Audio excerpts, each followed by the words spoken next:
Hello everyone, welcome back to another episode of r/PettyRevenge. In today's episode, my ex sent me an apology after almost a year. I'm correcting it and sending it back. Illegal handicap placard user gets owned. My significant other was running a double life.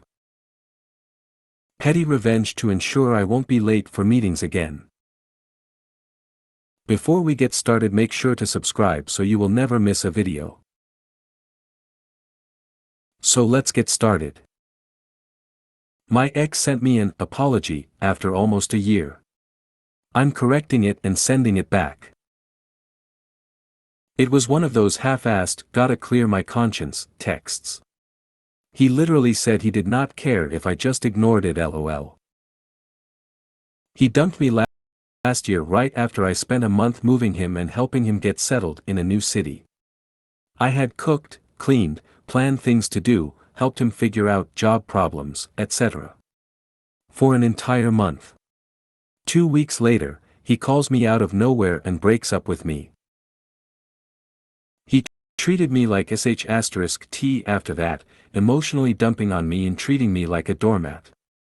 He treated me like sh*t during our relationship, too, but he was super subtle about it. And after all that, he opens up his apology with, "I'm not asking you to take me back." The arrogance and audacity. So, I'm editing his apology. Instead of, "I'm sorry for how things went between us," he gets, "I would like to apologize for how everything went down between us, but I will only say that and that alone because I still refuse to take accountability for my actions and acknowledge my role in hurting you." Instead of, "You can ignore this if you want," he gets, "Feel free to ignore this because I don't really care about your feelings, I just felt like saying this to clear my own conscience despite still taking zero responsibility for the harm I inflicted upon you."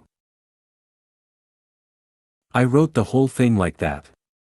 I'm ruminating on it to make sure I didn't miss anything. How kind of him to give me the opportunity for my petty revenge. Illegal handicap placard user gets owned. This happened many moons ago, in Ohio or Indiana at a festival. Here's the story. Friend, her husband, a super kind guy who lost a leg as a child and gets around surprisingly great hopping. He once brought a full glass of water to me without spilling it while hopping. This is important later. Their 2 children and I crammed into a car, maybe smaller SUV, along with our camp chairs and cooler to enjoy music at a festival's live music. As we pull up, he shows the attendant his handicap placard that has his picture on the placard. We are waved into the handicap parking. This is closer to the park where we can watch the kids on the playground and band without schlepping all of our stuff very far. As we are unloading, an asshole starts yelling about us illegally parking. Husband, H, is sitting in the car putting up the sun shades, hiding valuables and waiting for one of the US to get his crunches. He had a prosthetic he hated so rarely used it. H is yelling obscenities at my friend and I while we're getting the children out of the car before we can get the crutches to her husband. Husband is in the car asking us what's going on. Friend, tell them not to worry about it. And aren't those the famous last words? About this time is ramping up like an alcoholic redneck with self-control issues and calls one of us. There's 4 females, 2 of which are adults and the other in single digits, a very bad word. H hears the dreaded bad comment and he one-footed charges out of the car and aggressively hops, "Yes, it can be done," to the AH. AH's eyes widen when he sees a one-legged pissed of lineman hopping towards him with a look of death on his face. H gets to the door as the sound of locks clicking on AH's car and roars, "Say it again." AH is as white as a sheet rolling up window as fast as he can. AH floors his truck, digging into the soft turf and not getting anywhere. Grass and dirt flying into the air as his truck goes deeper into the earth. The roar of the engine not quite covering AH fearful curses or the splat of grass and dirt on the surrounding cars. Once the undercharge is sitting on the earth and tires just spin uselessly, AH stops trying to drive away. gather our stuff and bring H his crutches as we all go to watch the kids play and the live bands on the stage.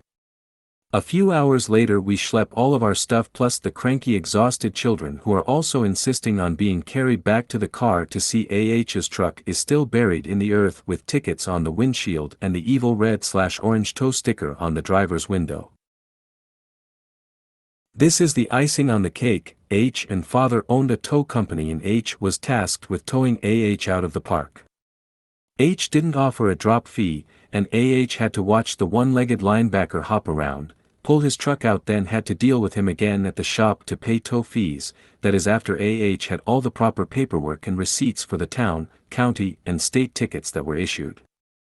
I learned AH also caused his parents' handicap placard to be revoked due to AH's illegal use of their placard, that I feel bad about. Nobody should have their mobility compromised due to somebody's stupidity. My significant other was running a double life. Oh, this is the perfect place for this little story. My significant other had a double life. He had a girlfriend that thought she was in a full-blown relationship when he practically lived with me. She thought I was getting in the way of their love story, so she contacted me to give me the what's up. For context, I knew nothing about her. Unfortunately, she was the side chick who believed that coming to his place for 1 to 2 hours once a week to give him sexual favors was a legit relationship. When she contacted me to try to tell me to stay away from her mans, I called him and he freaked out. I told him it was either her or me. He cried and pleaded and told me he can't live without me. I made him dump her on the phone in front of me. I then turned around and dumped him. That was 100% always my plan, lol. Petty revenge to ensure I won't be late for meetings again. Our office is on 2 floors. The meeting room/break room/kitchen, my desk and 1 bathroom are on the 2nd floor. I have an annoying coworker who is constantly badmouthing and gossiping about me and others instead of, working. But he acts like he does all the work and nobody else does anything. Just a horrible brown-nosing blowhard. His desk is downstairs where there are 4 bathrooms. Since there are only 5 employees on the 1st floor, those bathrooms are not used much. The office used to be a doctor's office, so way more bathrooms than our business needed on the 1st floor. Just before the meeting each time I would try to use the bathroom to find that the annoying coworker was using it. It would not be an issue, but he literally walks past 3 or 4 empty bathrooms on his way to use the 1 bathroom near me. So I'd have to go downstairs to use another one, retrace my steps to come back upstairs again, end up a couple of minutes late for the meeting and get snark about it. Nice of you to join us. I got tired of that, so I set a timer to use the restroom for 2 minutes before I knew annoying coworker would use the restroom near my desk before meetings. He was predictable that way.